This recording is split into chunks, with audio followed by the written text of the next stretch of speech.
Hi everyone! Today we have a very special guest in the house, of course. Miss World 2013 actress, host, and now first-time mom, Megan Young Dowell. Hello, Chef Jose. Thank you for having me. And no pressure naman tayo dyan sa intro na yan. But I am very excited because like you mentioned, I'm a new mom at kailangan ko talaga matutunan yung mga recipes na to para kay Mikael and of course kay Baby Leon when he gets older. Perfect, and that's why we are here today. But don't worry, Megan. Syempre, we'll be making very easy and beginner-friendly recipes na kung kaya ni Megan, kaya nyo rin sa mga bahay ninyo. Yes, and of course, I accept the challenge. Pero warning lang siya.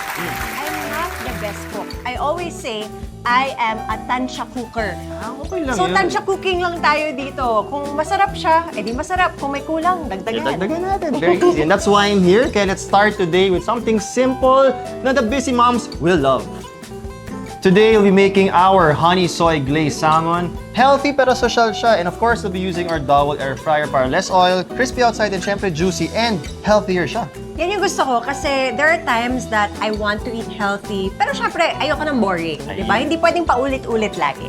Kaya perfect tong Honey Soy Glazed Salmon. It's perfect for you, healthy, and of course, super flavorful pa.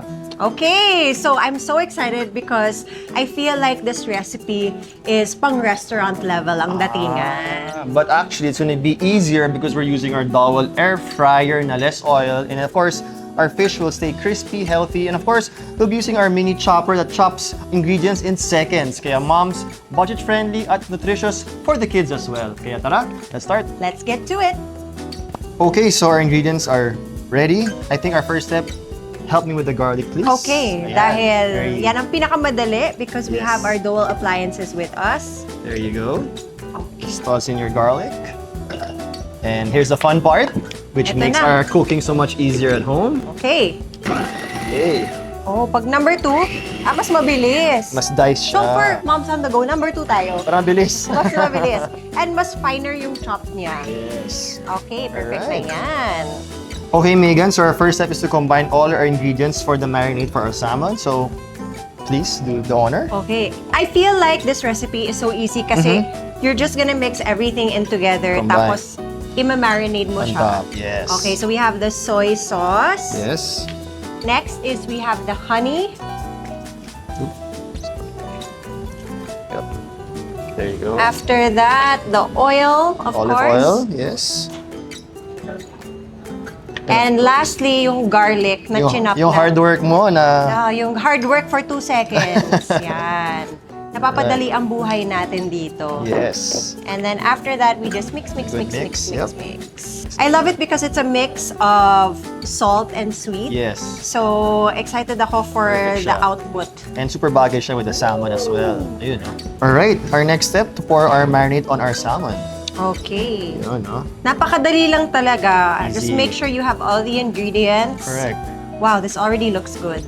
And Megan, another tip, kung wala kang salmon, may mga backup naman. You can use cod, mackerel, even tilapia. Oh! Yung mga white fish na medyo may fat konti. Yun pa naman yung favorite ko, tilapia. Yes. Pero parang malalaman kung overcooked or undercooked ang fish. I think the good thing with our air fryer, may setting siya for fish and the correct time and the heat. So it's perfectly cooked na wala kang problema. Pwede mo siyang iwanan. And when you come back, luto na siya. Nice! Wala na tayong kailangan alalahanin. Yes! Alright, that looks good. Okay. We can now put into our air fryer. Yan, see you Careful later. lang, careful. Yeah, see you later. Yo. Tapapon. I love it kasi kita mo siya dahil may Yes. window yung air fryer natin. Yan. Ayan, so our fish is inside our air fryer. So 180 degrees for 20 minutes and fish function, kaya madali siya. The next step, the easiest, just press start. So habang nag-aantay tayo, how easy is this kind of dish? Like, what are the other ways that you can cook salmon? Siguro, I think one good way is grilled kasi yun talagang healthiest way niya. But then, of course, to add more flavor na kahit sometimes yung ingredients mo are a bit, not sure about it. Pero the good thing about cooking at home, you get to experience and try new things. Kasi walang pressure eh. Cooking for your Yeah. family, for Mikael. So parang it's easy to Yes. come up with new ideas na walang pressure na hindi sa cooking competition or nasa event ka. So it's really fun. And of course, with Dowell appliances, it makes it easier for you as a mom na parang you're taking care of Leon, pwede mong iiwan to. And when you come back, perfectly cooked siya. Kasi yung settings, yung fish settings, yung time, yung temperature, wala ka nang isipin. Tama. And nakita ko rin kanina, habang tinitingnan yung mga settings ng lulutuin, there are other options, not just for fish, but Yes, for meat, meats, and yes. for other types of food na gusto mo lutuin. Actually, about the other food, I was gonna ask, pag nag-request ba si Michael ng mga healthy dishes, ano bang usually niluluto? Well, number one dyan is chicken. Chicken talaga. Next is fish, dahil mahilig din siya sa fish. So I feel like a recipe like this, mai-enjoy niya talaga. Of course, with a bowl of rice. Of kailangan course, niya. perfect. And of course, since si Baby Leon, young pa na, but eventually, you think magiging seafood lover siya or fish lover eventually? Hopefully, he will eat everything that I give him. That is the dream. Good answer. Yeah. Alright, so after 20 minutes, I think our salmon is ready. All right. I will do the honors. There you go. Alright. Okay. Perfectly cooked. Nice. Super lambot. Yan. Look at that. Medyo nag-crumble na yung Yes, salmon natin fine. sa sobrang lambot. Perfectly cooked though. Ayan, no? May glaze pa siya. Yun ang gusto natin, yung glaze Nice. niya with the honey and the soy sauce. Perfect combination siya.